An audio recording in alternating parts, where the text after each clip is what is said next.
En die disippels het weer huis toe gegaan, maar Miriam het buitekant by die graf gestaan en ween.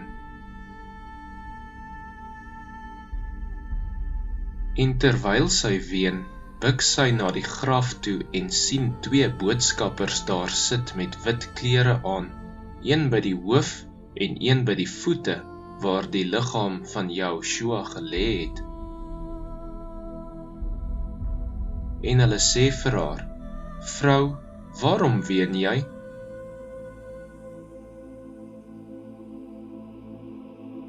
Sy antwoord hulle, Omdat hulle my meester weggeneem het, en ek weet nie waar hulle hom neergelê het nie.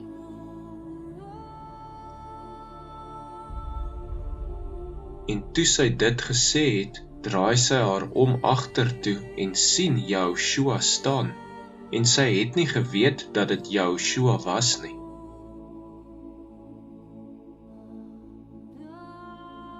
Joshua sê vir haar, vrou, waarom ween jy?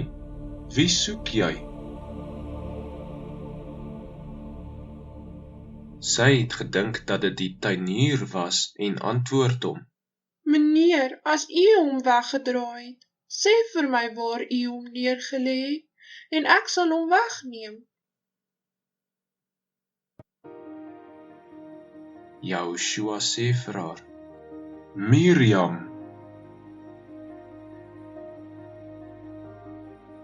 Sy draai haar om en sê vir hom, Rabuni, dit beteken meester.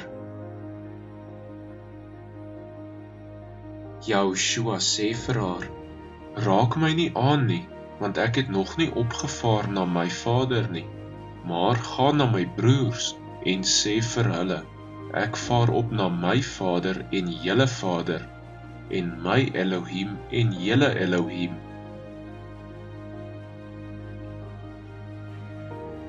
Miriam van Magdala het aan die disippels gaan vertel dat sy die meester gesien het en dat hy dit vir haar gesê het.